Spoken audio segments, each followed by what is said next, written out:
શ્રી વલ્લભાધીશ કી જય, શ્રી ગુસાઈજી પરમ દયાલ કી જય, શ્યામ સુંદર શ્રી અમને મહારાણી કી જય, શ્રી હરિરાય મહાપ્રભુ કી જય, ગોકુલનાથ કી જય. આપણે 84 વૈષ્ણવની વાર્તાનું રસપાન કરીએ છીએ. તેમાં આપણે ગદાધરદાસની વાર્તા આવી છે, 8મી વાર્તા. એમાં આગળ વળી એક દિવસ ગદાધરદાસને વૈષ્ણવને મહાપ્રસાદ લેવા માટે બોલાવ્યા હતા. બધી સામગ્રી કરી, પરંતુ શાક કંઈ ન હતું. ત્યારે ગદાધરદાસે વૈષ્ણવ બેઠા હતા તેમને કહ્યું કે એવો કોઈ વૈષ્ણવ છે કે શાક લઈ આવે. ત્યારે માધવદાસે કહ્યું કે હું લઈ આવું. અને પછી માધવદાસ બરુવાની ભાજી લઈ આવ્યા. ગદાધરદાસે પ્રસન્ન થઈને કહ્યું, જલ્દી સુધારી દો. પછી સામગ્રી સિદ્ધ કરી ઠાકોરજીને ભોગ ધર્યો. સમય થયો, ભોગ સરાવી અનોસર કરી. બધા વૈષ્ણવને મહાપ્રસાદની પાતળ ધરી. ત્યારે વૈષ્ણવે મહાપ્રસાદ લેતા શાકને બહુ વખાણ્યું. ગદાધરદાસ પીરસતા પીરસતા જ્યારે માધવદાસ પાસે આવ્યા ત્યારે પ્રસન્ન થઈને માધવદાસને કહે, તારું લાવેલું શાક શ્રી ઠાકોરજી આરોગ્યા છે, તેથી તને હરિભક્તિ દ્રશ્ય થશે એવો આશીર્વાદ દીધો. કોઈ દિવસ ગામ બહાર વણઝારો આવી ઉતર્યો હતો અને બળદ જોઈતા હતા. તે ગામમાં આવ્યો. ગામમાં ગદાધરદાસના સગા બ્રાહ્મણ હતા. ગદાધરદાસની ઈર્ષા કરતા હતા. ભગત થયો છે મોટો. વણઝારાએ આ બ્રાહ્મણને પૂછ્યું, અમારે બળદ મોલથી વેચાતા લેવા છે, તે ક્યાં મળશે? ત્યારે બ્રાહ્મણે કોઈ ગદાધર ભગત છે, તેમને ત્યાંથી જેટલા બળદ જોઈએ તેટલા લો, પરંતુ આમ તો તે નહીં આપે. એમની પાસે પહેલાં રૂપિયા આપો અને કહેજો જ્યાંથી ઈચ્છા હોય ત્યાંથી મંગાવી દો. પછી બીજા દિવસે જજો, ત્યારે બળદ તમને મળશે. એટલે તે વણઝારો રૂપિયા 100 લઈ ગદાધરદાસ પાસે આવ્યો અને ગદાધરદાસને કહ્યું કે આ 100 રૂપિયા રાખો અને મને બળદ આપો. તો એમને કહ્યું, અમારે બળદ ક્યાં? તો ગામમાં પૂછો, અમે તો જાણતા નથી. ત્યારે વણઝારે રૂપિયા 100 લઈ ગદાધરદાસની આગળ મૂકી દીધા અને ગોઠીને કહ્યું કે હું કાલે આવીશ. મને ગામના લોકોએ આ પ્રકારે કહ્યું છે, એટલે હું હવે એમના ભરમાવે ભરાયો છું. અને ગદાધરદાસને કહ્યું કે કાલે હું બળદ લેવા આવીશ. પછી ગદાધરદાસ જે રૂપિયા 100ની સામગ્રી મંગાવી, બધો પાક સિદ્ધ કરી, બીજા દિવસે ભોગ ધર્યો. બધા વૈષ્ણવને પીરસતા હતા. મધ્યાહ્ન થતો ત્યારે વણઝારો આવ્યો. ત્યારે ગદાધરદાસે કહ્યું કે ઠીક સમય પર તમે આવ્યા. આ બધા ઠાકોરજીના બળદ છે, આમાં વાછરડા પણ છે, તારણ પણ છે, જેવા જોઈએ તેવા તમે જોઈને લો. એ વણઝારાની સામગ્રી ઠાકોરજી આરોગ્યા. વૈષ્ણવે મહાપ્રસાદ લીધો અને ગદાધરદાસે પ્રસન્ન થઈને ઉપર પ્રમાણે કહ્યું. તેથી તે વણઝારાને જ્ઞાન થઈ ગયું કે આ તો ભગવત ભક્ત છે. ગામના લોકોએ તો મશ્કરી કરી લડાવવાના ઉપાય કર્યા હતા. મારા તો મોટા ભાગ્ય છે કે આ બહાને મારા સરખા પાપીની સત્તા, એટલે એને આપેલા 100 રૂપિયાની સામગ્રી મંગાવીને ઠાકોરજીને ભોગ ધર્યો. એટલે હવે હું એમને શરણે જઈ કૃતાર્થ થઉં. ત્યારે સાષ્ટાંગ દંડવત કરી ગદાધરદાસને તેણે કહ્યું, હું રાત્રે દિન સંસાર સમુદ્રમાં ભટકું છું. હવે તમારે શરણે આવે છું, મારો ઉદ્ધાર કરો. ત્યારે ગદાધરદાસે કહ્યું, અમે તો સેવક કરતા નથી, પરંતુ આ બધા વૈષ્ણવો અને અમે આચાર્યજીના સેવક છીએ. તેઓ અડેલમાં બિરાજે છે, તેમના સેવક તું થા. પછી ગદાધરદાસે તેને દૈવી જીવ જાણીને મહાપ્રસાદ આપ્યો. વણઝારો અડેલ આવી આચાર્યજી પાસે નામ પામી કૃતાર્થ થયો. એવી રીતે ગદાધરદાસ આચાર્યજીના એવા કૃપાપાત્ર ભગવતીય હતા.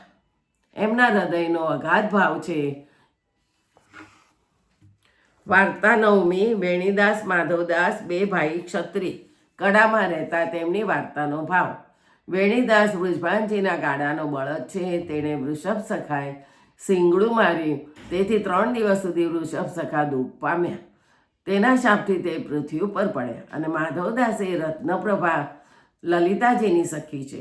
ભગવત ઈચ્છાથી બંને ભાઈ થયા, પરંતુ મન મળે નહીં.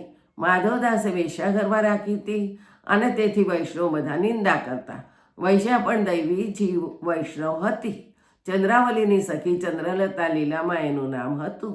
અલૌકિક સંબંધ વિના દૈવી જીવની આ રીતે દ્રઢ પ્રીતિ બંધાય નહીં. એક સમયે આચાર્યજી મહાપ્રભુજી કડામાં પધારે. ત્યારે બધા વૈષ્ણવ દર્શને આવે. માધવદાસે આ સાંભળ્યું એટલે તેમણે પણ આવી આચાર્યજીને દંડવત કર્યા. ત્યારે સઘળા વૈષ્ણવ જે દર્શને આવ્યા હતા તેમણે આચાર્યજીને કહ્યું, મહારાજ, આ માધવદાસે તો વેશ્યા રાખી છે. ત્યારે આચાર્યજી પૂછ્યું, કેમ માધવદાસ તે વેશ્યા રાખી છે? ત્યારે માધવદાસે કહ્યું, મહારાજ, મારું મન એના ઉપર આસક્ત છે તેથી રાખી છે. એ પ્રકારે 3 વાર આચાર્યજીએ પૂછ્યું અને 3 વાર માધવદાસે કહ્યું, મહારાજ, મારું મન તેના ઉપર આસક્ત છે તેથી રાખી છે. ત્યારે આચાર્યજી ચૂપ થઈ ગયા. સઘળા વૈષ્ણવ આચાર્યજી મહાપ્રભુજીને કહે, મહારાજ, આ હજુ સુધી આપની મર્યાદા હતી, હવે આપને પણ કહી છૂટ્યો, હવે એને કંઈ ન કહ્યું. ત્યારે આચાર્યજીએ વૈષ્ણવનું સમાધાન કર્યું, તમે ચિંતા ના કરો, એનું મન એના ઉપર આસક્ત છે, તે ઠાકોરજીને ફેરવતા કેટલી વાર લાગશે. અને ગદાધર દાસે એને આશીર્વાદ આપ્યો છે કે હરિભક્ત દ્રઢ થશે તે જ આ માધવદાસ છે. ત્યારે બધા વૈષ્ણવ પ્રસન્ન થઈને ચૂપ રહ્યા અને માધવદાસનું મન ફર્યું અને વેશ્યાને દૂર કરી વૈષ્ણવની રીતિ મર્યાદામાં ચાલવા લાગ્યા. સારા વૈષ્ણવ થયા. આ પ્રમાણે સેવા કરતા વેશ્યાને અટકાવ થયો ત્યારે વૈષ્ણવો રોકે કે 4 દિવસ સુધી જલાદી કોઈ વસ્તુને ન અડો, પરંતુ એને પ્રેમ ગણો તેથી રહેવાય નહીં. અટકાવમાં પણ સેવા કરે અને પછી 5મા દિવસે અપરસ કરે. ઠાકોરજીને પંચામૃત સ્નાન કરાવે. વૈષ્ણવોએ તેનાથી વ્યવહાર છોડી દીધો. થોડા દિવસમાં ગુસાઈજી કડા પધાર્યા. ત્યારે બધાએ શ્રી ગુસાઈજીને કહ્યું, મહારાજ, એ અટકાવમાં પણ સેવા કરે છે. એવું સાંભળી ગુસાઈજીએ બોલાવીને પૂછ્યું, અટકાવમાં જારી કેમ ભરો છો? ત્યારે કહ્યું, મહારાજ, મારા જેટલા રૂવાડા છે તેટલા ઘણી લૌકિક કર્યા છે. હવે અલૌકિક ધણી આપે કહી દીધા, તેના વિના 4 દિવસ કેમ રહી શકાય? આપ તો અંતર્યામી છો, એક ક્ષણનો અંતરાય સહ્યો જતો નથી. વળી 5મા દિવસે અપરસ કાઢી પંચામૃતથી ઠાકોરજીને સ્નાન કરાવું છું. આ મર્યાદા પણ રાખું છું. હવે આપ બધાના અંતરની જાણો છો. જેમ આજ્ઞા કરો તેમ કરું. આ સાંભળીને શ્રી ગુસાઈજીએ કહ્યું, જેમ કરે છે તેમ જ કરજે.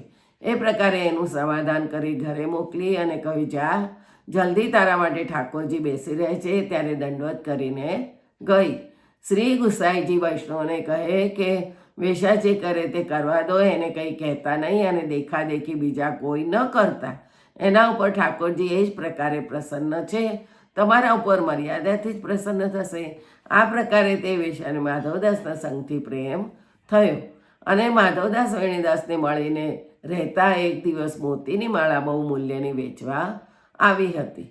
તે જોઈ માધવદાસે વેણીદાસને કહ્યું કે આ માળા શ્રી નવનીત પ્રિયાજીના લાયક છે, તો લો. ત્યારે વેણીદાસે કહ્યું, માળાની શી વાત છે?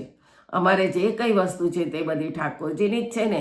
એમ કહી વાતને ટાળી દીધી.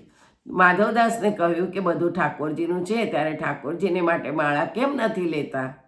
ત્યારે વેણીદાસે કહ્યું કે અમારાથી કેવી રીતે લીધી જાય, કેમ કે અમે તો ગૃહસ્થ છીએ. ત્યારે માધવદાસે કહ્યું, મારું દ્રવ્ય વાટી દો, હું તમારાથી અલગ રહીશ. અને એમાં પછી બંને અલગ થઈ ગયા અને માધવદાસ પછી કમાવા માટે બીજે કામ ગયા. એમને તો મનમાં માળાનો જ ભાવ હતો એટલે દ્રવ્ય લેવા માટે દક્ષિણ તરફ કમાવા ગયા અને માળાનો માધવદાસે અલૌકિક રીતે અંગીકાર વિચાર્યો છે, તેથી તે લૌકિકમાં જાય નહીં. માળા પ્રયાગમાં વેચાવા આવી. ત્યારે પ્રયાગના વૈષ્ણવને વેચાતી લઈ તે આચાર્યજીને આપી. આચાર્યજીએ નવનીત પ્રિયાજીને પહેરાવી. દક્ષિણમાં માધવદાસ દ્રવ્ય બહુ કમાણા, તેથી પહેલી માળાથી પણ ઉત્તમ માળા લઈને આવ્યા અને માર્ગમાં એક મોટી નદી આવી. ત્યાં નાવ ઉપર બેઠા. બીજા પણ ઘણા લોકો બેઠા. પછી નાવ મધધારામાં જ્યાં આવી ત્યારે નવનીત પ્રિયાજી લાલ છડી લઈને આવ્યા. એક માધવદાસને આ દર્શન થયા. ત્યારે શ્રીમુખે કહ્યું, નાવ ડૂબાડો. ત્યારે માધવદાસે કહ્યું, નીચે જ છાત કરીશ હતી. ત્યારે નવનીત પ્રિયાજી કહે, તું ક્યાં ગયો હતો? ત્યારે માધવદાસ કહે, માળા લેવા ગયો હતો. ત્યારે નવનીત પ્રિયાજી કહે, શું અમારે માળા નથી? જો એ જ માળા આચાર્યજીએ ધરાવી છે, બીજી પણ મારે ઘણી છે. ત્યારે માધવદાસે કહ્યું, મહારાજ, આપને ઘણી છે, પરંતુ સેવકોનો એ ધર્મ નથી કે બેસી રહે, ઉદ્યમ કરવો જોઈએ. ત્યારે નાવ ડૂબવાથી બચી. આવી રીતે નાવ ઉપર આવીને એટલા માટે કહ્યું કે તારી પાછળ પણ દક્ષિણ જવું પડ્યું, તે કેમ ગયો? શું માળા નથી? એમ નવનીત પ્રિયાજીએ કીધું. પછી પાર ઉતર્યા ત્યારે કેટલાક દિવસોમાં આચાર્યજી મહાપ્રભુજીની પાસે માધવદાસ આવ્યા. ત્યારે માધવદાસને આચાર્યજી મહાપ્રભુજીએ કહ્યું, નાવ ડૂબવાથી કેવી રીતે રહી? ત્યારે માધવદાસે કહ્યું, શ્રી આચાર્યજીને બધા સમાચાર કહ્યા. શ્રી આચાર્યજી બધા વૈષ્ણવોને કહે કે જુઓ, આ એ જ માધવદાસ છે, કેવો ટેકનો વૈષ્ણવ થયો. તે દિવસથી માળાનું નામ માધવદાસ કહે છે. જ્યારે પણ બધા તે પ્રમાણે કહે છે. અહીં એ બતાવ્યું કે જેમ લીલામાં એમનું નામ રત્નપ્રભા છે, તેવો જ રત્ન જેવો પ્રકાશ માધવદાસની વાર્તાનો છે. અને ભગવતીએ આશીર્વાદનો ઉત્કર્ષ પ્રગટ કર્યો છે. તે માધવદાસ આચાર્યજી મહાપ્રભુજીના એવા કૃપાપાત્ર ભગવતીય હતા. વાર્તા 10મી આવતીકાલે જોઈશું. જય જય શ્રી ગોખલેશ.